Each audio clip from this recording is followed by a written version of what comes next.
ஃபேண்டாவோடைய ஆரிஜினை பத்தி தெரியுமா? 1940ஸ்ல world war 2 நடந்துட்டு இருந்த டைம்ல நாசி ஜெர்மனில ஃபர்ஸ்ட் டைம் இந்த ஃபேண்டாவை இன்ட்ரோடியூஸ் பண்றாங்க. எப்படி இது ஸ்டார்ட் ஆச்சுன்னா, யூஎஸ்ல இருந்து ஜெர்மனிக்கு வர கொக்கோ கோலா சிரப்பு வார்னால ரொம்பவே ஷார்டேஜ் ஆகிருச்சுப்பா.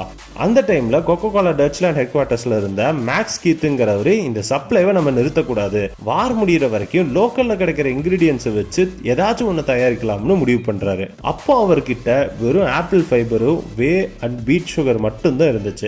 இதை வச்சு ஒரு ஃப்ரூட் ஃபிளேவர்ல ஒரு ட்ரிங்கை தயாரிக்கலாம்னு ஸ்டார்ட் பண்ணதுதான் ஃபேண்டா.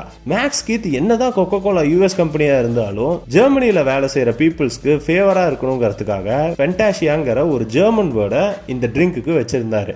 அதுக்கான மீனிங் என்னன்னா ஃபேண்டசின்னு அர்த்தம்ப்பா. அந்த டைம்ல இதோடைய ஸ்வீட்னஸ் பிடிச்சனால வார் நடந்துட்டு இருந்த டைம்லயுமே கிட்டத்தட்ட லட்சக்கணக்கான கேசஸை சோல்வ் பண்ணிருக்காங்கப்பா.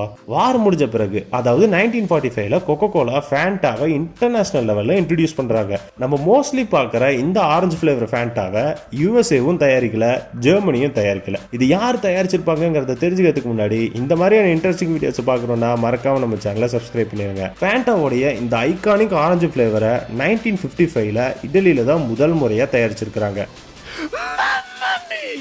இப்போ வேர்ல்டு வைடு 200 வெரைட்டிஸ் இருக்குதுப்பா. இதுவே நீங்க எல்லாத்தையுமே ட்ரை பண்ணணும்னா ஜப்பான்ல போனீங்கன்னா மேக்ஸிமம் எல்லாத்தையுமே ட்ரை பண்ணிடலாம். அண்ட் இந்தியாவில் மோஸ்ட்லி ஆரஞ்சு அண்ட் ரேரா நீங்க ஆப்பிள் ஃபிளேவர் பார்க்கலாம். அண்ட் சில ஃபாரின் ஸ்நாக்ஸ் எல்லாம் விற்கிற கடையெல்லாம் இருக்கும்ல, இந்த 50 ரூபா பொருள் 500 ரூபான்னு சொல்லி வித்துட்டு இருப்பானுங்களே, அந்த கடையில எல்லாம் போனீங்கன்னா வேணா சில ஃபிளேவர்ஸ் கொஞ்சம் அடிஷனலா இருக்கும். ப்ளூபெரி, ராஸ்பெரி என்னென்னமோ இருக்கும், அதெல்லாம் நீங்களும் ட்ரை பண்ணிக்கலாம். அண்ட் எனக்கு பிடிச்ச ஃபிளேவர்னு பார்த்தோம்னா ஆப்வியஸ்லி ஆரஞ்சு தான் சொல்ல முடியும். ஏன்னா வேற எதுவுமே நான் ட்ரை பண்ணதில்லை. ஆப்பிள் வந்து கிட்டத்தட்ட அந்த ஃபிஸ் நம்ம குடிப்போம்ல, அதே மாதிரி தான் இருக்கும். அண்ட் ஒரே ஒரு டைம் எனக்கு கியூரியஸா இருந்துச்சுங்கிறதுனால ப்ளூபெரி நான் ட்ரை பண்ணேன்ப்பா. அது கிட்டத்தட்ட எனக்கு ஏதோ டானிக் குடிக்கிற மாதிரி தான் இருந்துச்சு.